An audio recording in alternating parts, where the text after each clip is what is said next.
Hello friends, നമ്മളേറെ പ്രതീക്ഷയോട് കാത്തിരുന്ന രണ്ട് തസ്തികകളുടെ notification എത്തുകയാണ്. ഒന്ന് ബിവറേജസ് കോർപ്പറേഷനിലെ LDC ആണ്, മറ്റൊന്ന് വിവിധ വകുപ്പുകളിലെ LD ടൈപ്പിസ്റ്റ് തസ്തികയാണ്. ഈ രണ്ട് തസ്തികയെ പറ്റിയും നമുക്ക് സമഗ്രമായി പരിശോധിക്കാം. അപ്പോൾ അവിടെ പ്രത്യേകം വീഡിയോയുടെ ആദ്യം തന്നെ ഞാനൊരു കാര്യം പറയട്ടെ. പലരും LD ടൈപ്പിസ്റ്റ് KGT ലോവറോ ഹയറോ ഉള്ളവർക്ക് മാത്രമേ അയക്കാൻ കഴിയൂ, അല്ലെങ്കിൽ കമ്പ്യൂട്ടർ വേഡ് പ്രോസസ്സിംഗ് ഉള്ളവർക്ക് അയക്കാൻ കഴിയൂ എന്ന് കരുതി അപേക്ഷ അയക്കാതെ നിൽക്കുന്നവരുണ്ടാകും. അവർ മനസ്സിലാക്കേണ്ട കാര്യം, ഇതിന് കുറേ ഇക്വലൻ്റ് ക്വാളിഫിക്കേഷൻസ് പറഞ്ഞിട്ടുണ്ട്. ആ ഇക്വലൻ്റ് ക്വാളിഫിക്കേഷൻസ് എന്താണെന്നുള്ളത് ഞാൻ ഈ വീഡിയോയുടെ അവസാനം നിങ്ങൾക്ക് വ്യക്തമാക്കി തരാം. നമുക്കിപ്പോഴാദ്യമായി ബിവറേജസ് കോർപ്പറേഷനിലെ LDC ഒന്ന് പരിശോധിക്കാം. അവിടെ ലോവർ ഡിവിഷൻ ക്ലർക്ക്, ഇതിൻ്റെ കാറ്റഗറി നമ്പർ 619/2025. അവിടെ സാലറി സ്കെയിൽ നിങ്ങൾ കാണുമ്പോൾ നിങ്ങളെ സംബന്ധിച്ചൊരു വിഷമം ഉണ്ടായേക്കാം. 9,190, 15,780, ഇതെന്ത് സാലറിയാണ് എന്നൊക്കെ നിങ്ങൾ ചോദിച്ചേക്കാം. പക്ഷേ യാഥാർത്ഥ്യം എന്ന് പറയുന്നത് അതല്ല. ഇത് പ്രീ റിവൈസ്ഡ് സ്കെയിലാണ്. യഥാർത്ഥ സ്കെയിൽ 18,000, 41,500 എന്ന് പറയുമ്പോഴും ചിലർ ഒബ്ജക്ഷൻ ഉന്നയിച്ചേക്കാം. സാർ, ഇത് വേരിയസ് ഡിപ്പാർട്ട്മെൻറ്റ് LDCയേക്കാൾ ശമ്പളം അപ്പോൾ കുറവായിരിക്കുമല്ലോ. കുറവായിരിക്കില്ല. കാരണം നമ്മളുടെ സിവിൽ സർവീസിൽ വേരിയസ് ഡിപ്പാർട്ട്മെൻറ്റിൽ കിട്ടുന്ന ഡിയർനെസ് അലവൻസിനേക്കാൾ കൂടുതൽ, ബേസിക് പേ കുറവാണെങ്കിലും ഡിയർനെസ് അലവൻസ് ഇവിടെ കൂടുതലാണ്. അതുകൊണ്ട് തന്നെ നിങ്ങൾക്ക് എപ്പോഴും LDCയേക്കാൾ കൂടിയ ഒരു തലത്തിലേക്ക് ഗ്രോസ് സാലറി വരുമ്പോൾ നിങ്ങൾ എത്തിച്ചേരും. അതുമാത്രമല്ല, ഓരോ വർഷവും വളരെ മെച്ചപ്പെട്ട രീതിയിൽ, അത് 1 ലക്ഷം രൂപ എക്സീഡ് ചെയ്യുന്ന രീതിയിലുള്ള ഒരു ബോണസാണ് നിങ്ങൾക്കിവിടെ ലഭ്യമാവുക. പിന്നെ നമുക്ക് 18-36 വയസ്സാണ് ഇതിൻ്റെ പ്രായപരിധി. ഇനിയിപ്പോൾ ഞാൻ പറയാൻ പോകുന്ന ലോവർ ഡിവിഷൻ ടൈപ്പിസ്റ്റിനെ സംബന്ധിച്ച് പറഞ്ഞാലും 18-36 തന്നെയാണ് പ്രായപരിധി. 2/1/1989 1/1/2007 ഇടയിൽ ജനിച്ചവരായിരിക്കണം ജനറൽ കാൻഡിഡേറ്റ്സ്. മറ്റുള്ളവരെ സംബന്ധിച്ച് പിന്നാക്ക സമുദായത്തിന് 39 വയസ്സ് വരെ അയക്കാം. പട്ടികവർഗത്തിന് 41 വയസ്സ് വരെ സാധാരണ റൂൾ അനുസരിച്ച് അയക്കാം. പക്ഷേ അവരെ സംബന്ധിച്ചൊരു പ്രത്യേക റൂൾ കൂടിയുണ്ട്. നിങ്ങൾ ഇപ്പോൾ ഇത് SLC യോഗ്യതയുള്ള ഒരു ജോലിയാണല്ലോ, ഒരു പോസ്റ്റാണ്. പക്ഷേ അവിടെ നിങ്ങൾ SSLCയേക്കാൾ കൂടിയ യോഗ്യത നിങ്ങൾക്കുണ്ടെങ്കിൽ, നിങ്ങളൊരു SC ST അല്ലെങ്കിൽ SC STയിൽ നിന്ന് മതപരിവർത്തനം ചെയ്തു വന്നിട്ടുള്ളവരാണെങ്കിൽ നിങ്ങൾക്ക് 50 വയസ്സ് വരെയും അപ്ലൈ ചെയ്യാൻ കഴിയും. പക്ഷേ ഒരു കാരണവശാലും 50-ൽ കൂടുതൽ വയസ്സ് ഇളവ് നിങ്ങൾക്ക് അനുവദിക്കുന്നതല്ല എന്ന കാര്യവും നിങ്ങൾ മനസ്സിലാക്കുക. ഇനി അടുത്തത് lower division ടൈപ്പിസ്റ്റാണ്.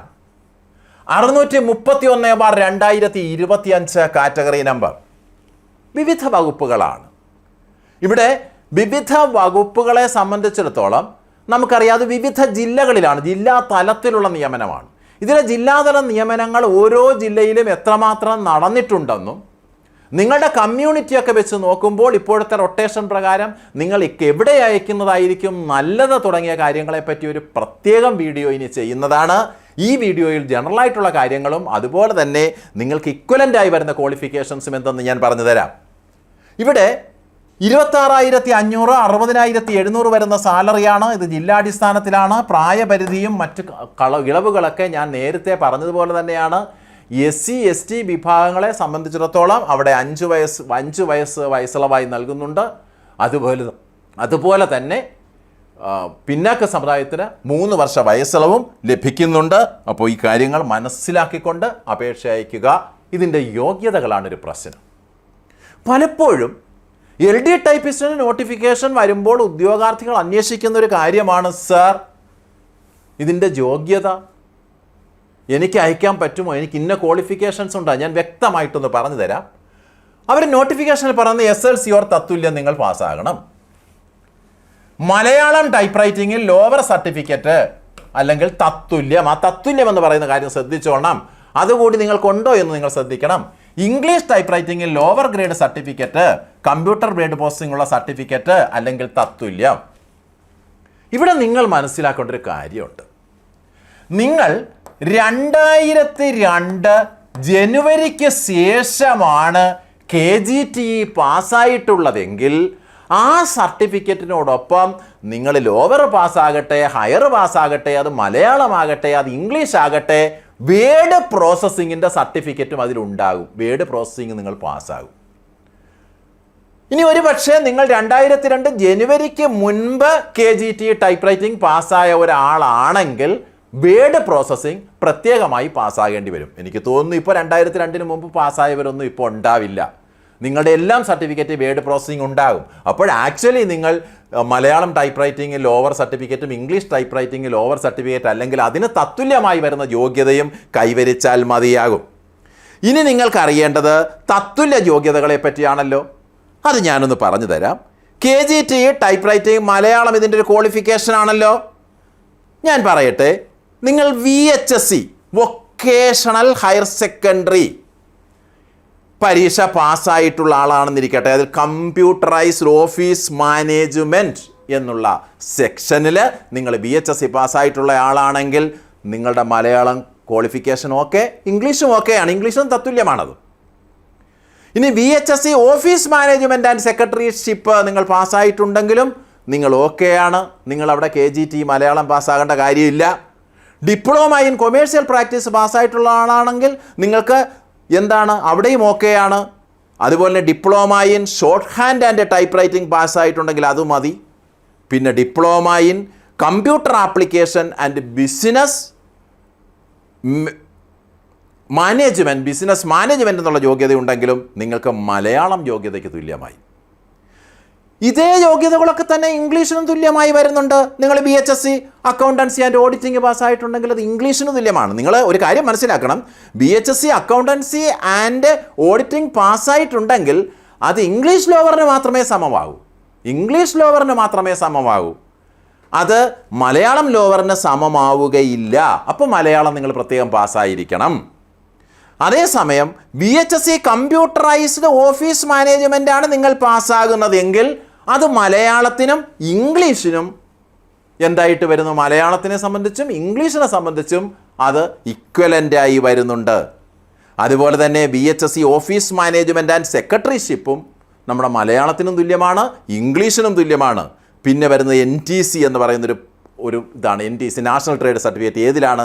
Stenographer and secretariat assistant English എന്ന് പറയുന്നത് ഇംഗ്ലീഷിന് മാത്രമേ ഇക്വലൻ്റ് ആവത്തുള്ളൂ. അടുത്തത് NCVT ആണ്, secretarial practice.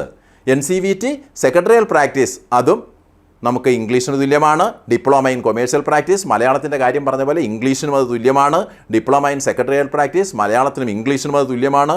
Diploma in shorthand and type writing നമ്മൾ പറഞ്ഞു അത് മലയാളത്തിന് തുല്യമാണ്, ഇംഗ്ലീഷിനും തുല്യമാണ്. Diploma in computer application and business management അത് മലയാളം KGTക്കും അതുപോലെ തന്നെ ഇംഗ്ലീഷ് KGTക്കും തുല്യമാണ്. അപ്പോൾ ഇങ്ങനെയുള്ള ക്വാളിഫിക്കേഷൻ ഉണ്ടെങ്കിൽ നിങ്ങൾക്ക് അയക്കാം. പിന്നെ ഇങ്ങനെയുള്ള ക്വാളിഫിക്കേഷനൊക്കെ നേടുമ്പോൾ തന്നെ അതിനോടൊപ്പം കമ്പ്യൂട്ടർ വേർഡ് പ്രോസസ്സിംഗ് നിങ്ങൾക്കുണ്ടാകും. ഇവിടെ VHSC അക്കൗണ്ടിങ് ആൻഡ് ഓഡിറ്റിംഗ് പറയുമ്പോൾ അവിടെ വേർഡ് പ്രോസസ്സിംഗ് ഉണ്ടാകും. KGTയിൽ തന്നെ ഞാൻ പറഞ്ഞല്ലോ 2002 ശേഷം നിങ്ങൾ പാസ്സാവുകയാണെങ്കിൽ അവിടെ നിങ്ങൾക്ക് വേർഡ് പ്രോസസ്സിംഗ് ഉണ്ടാകും. പ്രത്യേകിച്ച് നിങ്ങൾ പാസ്സാകേണ്ട കാര്യമില്ല. പിന്നെ NDC stenographer, diploma in commercial practice, diploma in secretarial practice, diploma in shorthand and type writing, diploma in computer application and business management, ഇതിലൊക്കെ തന്നെ എന്തു വരുന്നുണ്ട്?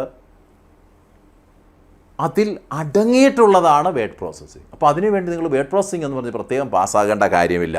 അപ്പോൾ ഞാൻ ഈ അതുപോലെ തന്നെ ഇംഗ്ലീഷ് ലോവർ പറയുമ്പോൾ പിന്നെ VHSC അക്കൗണ്ടൻസി ആൻഡ് ഓഡിറ്റിംഗ് കൂടെ ഇംഗ്ലീഷ് ലോവറിന് തുല്യമായിട്ട് പരിഗണിച്ചിട്ടുണ്ട്. അപ്പോൾ ഈ തസ്തികകൾ പലരും VHSC പിന്നെ +2 പകരം VHSC പഠിച്ചിട്ടുള്ളവരുണ്ടാകും, ഈ പറയുന്ന ട്രേഡുകൾ എടുത്തിട്ടുള്ളവരുണ്ടാകും. അവർക്കും ഇതിന് അപ്ലൈ ചെയ്യാൻ കഴിയും.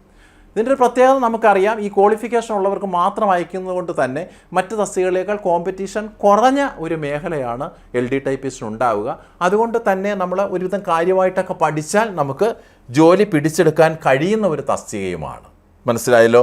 അപ്പോഴത് മനസ്സിലാക്കിക്കൊണ്ട് നമ്മൾ മുന്നോട്ട് പോവുക. അങ്ങനെ 2 അവസരങ്ങൾ കൂടി, അനേകം അവസരങ്ങൾ നമുക്ക് മുന്നിൽ PSC ഇപ്പോൾ തുറന്നു തരികയാണ്. എല്ലാ ലെവലിലും, +2 ലെവലിലും SLC ലെവലിലും ഡിഗ്രി ലെവലിലും ഒക്കെ. അവിടെ SLC ലെവലിൽ 2 തസ്തികകൾ കൂടി ലഭിക്കുമ്പോൾ നമുക്ക് ഒരുമിച്ച് ഒരു പ്രിലിമിനറിക്ക് വേണ്ടി പഠിക്കാൻ കഴിയുന്ന ഒരു സാഹചര്യം. ഇപ്പോൾ LD ടൈപ്പിസ്റ്റിനെ സംബന്ധിച്ചൊന്നും പ്രിലിമിനറി ഉണ്ടാവില്ല കേട്ടോ. അതുപോലെ ഇവിടെ ഇനി പരീക്ഷയെ പറ്റി പറയുമ്പോൾ LD ടൈപ്പിസ്റ്റിന് ഒരൊറ്റ പരീക്ഷ മാത്രമേ ഉണ്ടാകൂ. ഒരൊറ്റ പരീക്ഷ മാത്രം. എന്നാൽ LDC ബിവറേജസ് കോർപ്പറേഷനെ സംബന്ധിച്ചിടത്തോളം നിങ്ങൾ 2 പരീക്ഷ പ്രതീക്ഷിക്കണം. പ്രിലിമിനറി പരീക്ഷയും ഉണ്ടാകും, അതുപോലെ തന്നെ മെയിൻ പരീക്ഷയും അവിടെ ഉണ്ടാകും. പിന്നെ നമ്മൾ ഇന്നലെ വില്ലേജ് ഫീൽഡ് അസിസ്റ്റൻറ്റിനൊക്കെ നിങ്ങൾ അപേക്ഷ അയച്ചിട്ടുണ്ടാകുമല്ലോ. അങ്ങനെ വില്ലേജ് ഫീൽഡ് അസിസ്റ്റൻ്റ് അയച്ചിട്ടവർക്കും ഈ LD ടൈപ്പിസ്റ്റിൻ്റെ പോലെ ഒരു പരീക്ഷയെ കാണത്തുള്ളൂ. മനസ്സിലായോ? അതിൽ ബിവറേജസ് കോർപ്പറേഷനിൽ മറ്റ് ചില SLC തല തസ്തികകൾ കൂടി വിളിച്ചിട്ടുണ്ട്. അതിനോടൊപ്പം നിങ്ങൾക്കൊരു പ്രിലിമിനറി, പിന്നെ അതിനുശേഷം ഇതിന് വേണ്ടി ഒരു പ്രത്യേകമായി മെയിൻ പരീക്ഷ എന്നീ രീതിയിലായിരിക്കും വരിക. അപ്പോൾ 2025 പബ്ലിക് സർവീസ് കമ്മീഷൻ നോട്ടിഫിക്കേഷൻ സംബന്ധിച്ച് പറയുമ്പോൾ വളരെ പ്രധാനപ്പെട്ട, മുൻപ് നോട്ടിഫിക്കേഷനൊക്കെ ഇഷ്ടം പോലെ വന്നിട്ടുണ്ട്, ഇതേ എണ്ണം വന്നിട്ടുണ്ട്. പക്ഷേ ഇവിടെ കോമൺ ആയിട്ട് നമ്മൾ ജനറൽ കാറ്റഗറിയിൽ PSCയിൽ നിന്ന് പ്രതീക്ഷിക്കുന്ന LDCയും LGSും ഒഴിച്ചു നിർത്തിയാൽ, വേരിയസ് ഡിപ്പാർട്ട്മെൻറ്റ് LDSും LGSും ഒഴിച്ചു നിർത്തിയാൽ ബാക്കി എല്ലാ തസ്തികകളുടെയും നോട്ടിഫിക്കേഷൻ ഇങ്ങനെ ഒരു പെരുവെള്ള പാച്ചിൽ പോലെ വരികയാണ്. അപ്പോൾ 2026 കടക്കുമ്പോൾ നമ്മൾ എത്രമാത്രം ഊർജ്ജസ്വലരായിക്കൊണ്ട് ഇതിനെ നേരിടുന്നു എന്നതിനെ അടിസ്ഥാനമാക്കിയായിരിക്കും 2026 അവസാനമോ അല്ലെങ്കിൽ 2027 പകുതിക്ക് മുൻപ് തന്നെയോ നമുക്ക് സർക്കാർ ജോലി ലഭ്യമാക്കുകയും അങ്ങനെ ആ ഖജനാവിൽ നിന്നുള്ള ശമ്പളം ഓരോ മാസം 1-ാം തീയതിയും ഒപ്പിട്ട് വാങ്ങുക. ഇപ്പോൾ നമ്മൾ കയ്യിൽ വാങ്ങുകയല്ല, നമ്മുടെ അക്കൗണ്ടിലേക്ക് വരികയാണ്. വന്നോട്ടെ, അക്കൗണ്ടിലേക്ക് വന്നാലും അത് പണം തന്നെയാണല്ലോ. നമുക്ക് ആത്മാഭിമാനത്തോടുകൂടി നമ്മുടെ അധ്വാനത്തിൻ്റെ ഫലം നമ്മളുടെ കൈകളിൽ വാങ്ങിച്ചുകൊണ്ട് നമ്മളുടെ വീട്ടുകാരെ, നമ്മുടെ സുഹൃത്തുക്കളെ നമുക്ക് തന്നെ അഭിമാനത്തോടു കൂടി തലയുയർത്തി നിൽക്കാൻ കഴിയുന്നൊരു സാഹചര്യം ഉണ്ടാവും. അപ്പോഴതിനു വേണ്ടിയുള്ള ശ്രമം, തീവ്രമായ ശ്രമം, ആത്മാർത്ഥമായ ശ്രമം നിങ്ങളുടെ ഭാഗത്തു ഉണ്ടാകുമെന്ന് പ്രതീക്ഷിക്കുകയാണ്. അതുണ്ടായേ മതിയാകൂ. എല്ലാവർക്കും വിദ്യാശംസകൾ. Good bye.